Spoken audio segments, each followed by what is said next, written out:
suis d'accord comme il l'avait dit il l'a matérialisé tey jii nii le premier ministre marche sur le territoire du président xëy na bu doon keneen la du ko nangu mais parce que ñoom ñaar nous sommes dans un exécutif à deux têtes nangu na ko. léegi lu waral kon tey jii le PM war a woote. bon xam nga le PM. le 8 novembre. le premier ministre. patriote yaa ngi takku nag ba dëgër nag di préparer. le 8 novembre c'est-à-dire le premier ministre. nee nañ sax ku ci am xew le 8 novembre na nga ko bëtal. waaw le premier ministre. ndax le PM moo woote. le premier ministre man de dinaa ànd ak Bara Diouf bu DGP yu dem cette année. waaw le premier ministre Ousmane Sonko mon ami Bara Diouf. waaw sama boy la woon de waaye daf maa bàyyi nag. Bara la bàyyi. waaw daf maa bàyyi bàyyi sa grand Bachir waaw kooku moom dinaa la ko wax fii. waaw Penda comme sa xarit la man sama boy la woon. c'est mon ami Bara. waaw nee ko sa grand nee na bàyyi nga ko mais amul problème. mi ngi seetaan mais moom du la bàyyi. mi ngi seetaan waaw wax ko loolu. nee ko jot na ci message bi waaw jot na ci ba pare naa ko dagg yónnee ko. waaw nga yónnee ko dafa doy waar. mais nag bon mu ngi noonu quoi maa ngi koy remercier bu baax. il est très gentil maa ngi koy remercier bu baax. mu ngi amal liggéey bu am solo. waaw mu ngi liggéey sans bruit sans beaucoup de bruit maa ngi koy encourager di ko féliciter. waaw gis nga premier ministre. day politique. te premier ministre il veut reprendre l'initiative politique. parce que quand même depuis un certain temps l'initiative tend vers l'opposition Penda. xoolal marche yi fi opposition organisée. nu mu amee doole. xoolal tey jii nii. bu mujj bi ñu waroon def Guédiawaye nag. ba ñu kenn autorisé wu ko. lu tax autorisé wuñu ko parce que waa Pastef ñoo woote manifestation sur le même itinéraire. ñu bañ trouble à l'ordre public parce que yooyu noonu ay technique la ndaxte tey jii nii ma jox la benn exemple moom Sonko nu mu wootee le 8 novembre sur l'esplanade du stade là.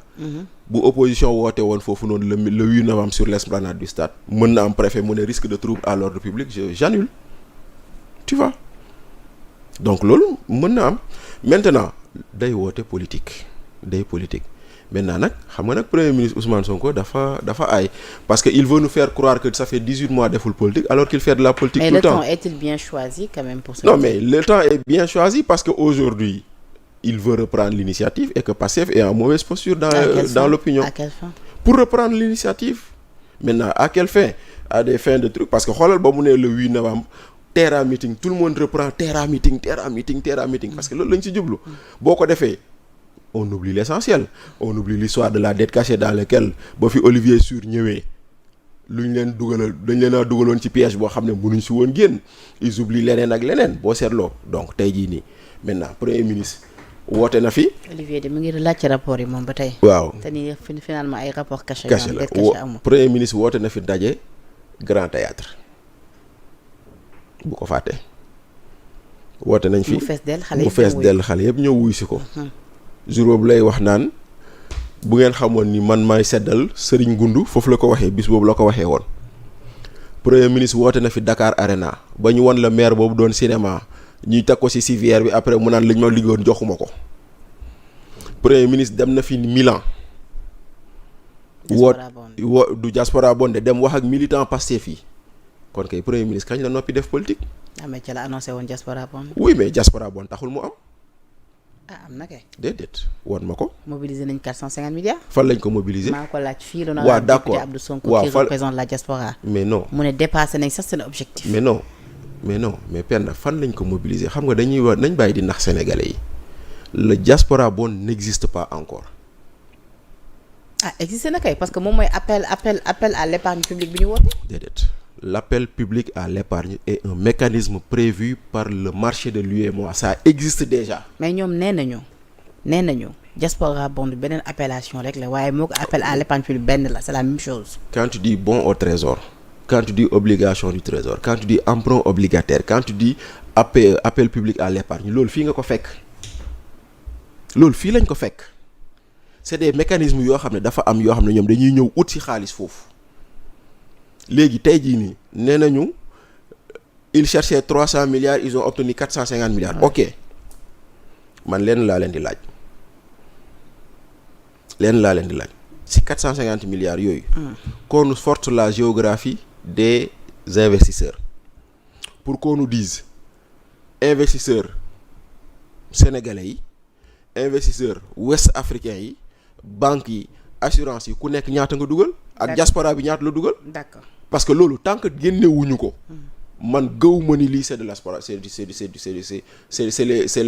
c'est la diaspora qui a cotisé man gëwuma ko. parenthèse la woon rek. oui donc parenthèse la woon donc maintenant dem na Milan meeting kon nag kañ la noppi def politique premier ministre dafa politique chaque fois assemblée nationale chaque fois que boo ko fa indi woon da doon politique si la waxee naan on va effacer les chroniqueurs fa la ko waxee woon. opposition bi dañoo ragal moo tax ñuy yónni seen i chronique kon nag musul. sortie boobu tamit ñu bëri ñu ci xaar ay révélations. il se passera rien. le 8 novembre. il se passera rien opposition bi tamit ñoom tamit ñu ngi woote waaw manifestation. ñoom tam bëggoon tamit ñoom wax ci vie cherté de la vie ak entre autres problèmes yi sénégalais di jànkonteel mais je pense plus que est-ce que loolu léegi di c'est-à-dire seen daje est-ce que dina amati boobu la impact sachant que ni démb le PM annoncé na ay mesures ci lu ñeel li nga xamante ni moom moo di wàññi teeb njëgub courant bi en tout cas lépp lu nga xamante ni jëm na ci dundinu sénégalais. bon xam nga nag Penda premier ministre dafa wax ni dañuy wàññi njëgu courant ñun dañ ko yàgg di xaar. ci fan yi néew. waaw ci fan yi néew.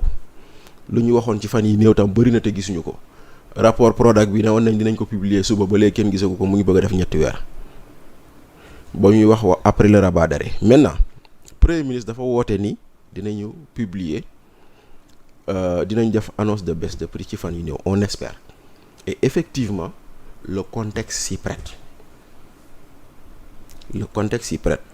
ñun Mali sunu port gi la seen pétrole seen gaz di jóge di dem romb def 600 kilomètres 700 kilomètres egg Bamako pour ñoom ñu mën ko utiliser mais Penda est-ce que xam nga ni Mali wàññi na njëgu électricité gasoil ak essence te ñun Sénégal wàññeeguñu Côte d'Ivoire wàññi na fi ñaari yoon njëgu essence ak gasoil suñu kaw diggante ñii nguur gi bañ fi toogee ak léegi parce que le contexte mondial s'y prête. Parce que c'est ça en fait la vérité. Aujourd'hui, on te dit que le baril de Brent, mooy le baril de pétrole, a chuté de 8%. Voilà, le baril tourne autour de $65 actuellement, le baril de pétrole. C'est vrai que nag le pétrole n'est pas l'intrant indispensable sur l'électricité, mais lu ci am solo la. Mais aujourd'hui, le baril de pétrole a chuté depuis très longtemps. Yeneen i réew yoo xam ne ñun ñoo bokk zone UEMOA bi ak zone CFA bi ñoom wàññi woon nañ seen ay njëgu gaz ak seen njëgu pétrole ak seen ay yenn produits des hydrocarbures parce que defoon na ko ñun Sénégal ñoo ci desoon maintenant bu ñëwee ce sera une bonne chose ça va soulager les ménages parce que ces ménages yi soxla nañ ko. D'accord. Ndaxte mbir mi tar na kon loo wàññil ménage yi rek mu doon soulagement. kon est-ce que opposition amati na dëgg-dëgg prétexte pour tenir manifestation bi. mais y a pas que le pétrole. bi le président Bougane woote. y a pas que le pétrole c'est-à-dire que c'est vrai que le pétrole a un impact sur beaucoup de produits mais tout est cher dans la vie ils auront toujours un prétexte pour manifester mais xëy na am na lu leen annonce bi wàññil parce que le fait qu'on dise que dañuy wàññi on va annoncer le prix. Yoro Dia moom dafa jàpp ni ñaari manifestation yëpp lim ñu war a mën a coûter mënoon nañ ko éjecté waat ci askan bi. waaw Yoro Dia de moom de il continue à penser que parce que tey jii nii boo gisee waa Pastef ñu ngi woote mobilisation di teg ay positionné ay car xam nga ñoom ñoo doon wax naan ñun du ñu mobiliser suñu militants yi ñuy cotiser waaye gis ngeen tey jii fu mu toll nii directeurs yi ñoo commencé di mobiliser di teg ay car naan bindu leen et cetera donc mobilisation Ndiaga Ndiaye ngay ñoo gis fii nii. mobilisation sandwich ak t-shirt nga fii ñoo gis donc mooy lu ñu doon wax rek tous les politiques font la même chose maintenant après on va vouloir nous dire que l'autre fait différemment alors que c'est la même chose. La mise en accusation de Macky Sall également rejetée pour vice de forme. C'était prévisible. Guy Marius Sagna nee na moom voilà il prend acte. Oui mais c'était prévisible parce que balaa Guy Marius Sagna di ko wax ñu comprendre règlement intérieur assemblée nu muy fonctionner yépp xamoon nañ ni député mënul indi mise en accusation commission moo koy indi kon moom jaarul fu mu waroon jaar xam nga nag en droit lu ñuy wax avant de regarder le fond on regarde d'abord la forme mooy un peu lu leen Olivier Sur di wax avant de parler de dette cachée parlons des rapports cachés donc si on met les rapports sur la place publique on va voir lu ngeen ci bind pour xam fu lu ngeen wax dette cachée fu mu jógee donc Guy Marius Sagna il veut mettre en accusation nu mu tuddati Macky Sall te ba mu koy wax defe naa fii lañ toogoon Sénégal 7 ci émission Salam ak Ya Moussa ba ñuy wax may leen lan lañ indi woon comme prétexte dañoo ne woon parce que le rapport de la Cour des comptes parle de dette cachée moom foofu la sukkandiku woon pour dire que c'est de la haute trahison dem na dugal nañ ko indi nañ ko le bureau de l'Assemblée l'a rejeté parce que respecté wul les conditions de forme yu ñuy tax ñu mën ko examiner. maintenant nag comme il en prend acte léegi nag bu fekkente ne son intention est réellement de poursuivre Macky Sall na jël la bonne voie. d'accord. Bachir waxtu bi jeex na tàkk dina bàyyi nga tàggatoo le mot de la fin. gaaw na trop sax mais en tout cas merci beaucoup. merci à toi. merci Penda pour cette invitation te puis. Adama Fall nag waxoon na ni. oui. lu mu waxati. ne woon na ni Macky Sall ñëw na ñaari yoon Sénégal aéroport bu Yoff bi la wàcc. man de dégg naa ko. démb ma laaj ko Yoro nañu Macky musul ñëw. man de dégg naa loolu. ma ne ko kon Adama waxul dëgg. man de dégg naa loolu dégg naa ni daal ñëw na fi rek lan fi ay soxlaam dem waaye dégg naa ko nag waaye nag xam nga nag li ñuy wax rek. xam nga Yoro mooy Macky mooy Yoro. waaw Yoro day mu ngi noonu. xam nga tamit nag bon mooy loolu peut-être xam nga Macky aussi tam du la wax lépp. waaw Macky du la wax lépp de Macky da lay day yem fu mu lu bëgg a yem rek. maa ngi gis ni tontu Adama Fall mais grave na ma baal dama mun tooñ. Bachir tàggatoo. Penda merci beaucoup merci vraiment pour cette invitation et puis yaakaar ni waxtaane nañ fi loo xam ne sénégalais yi dinañ si jàng.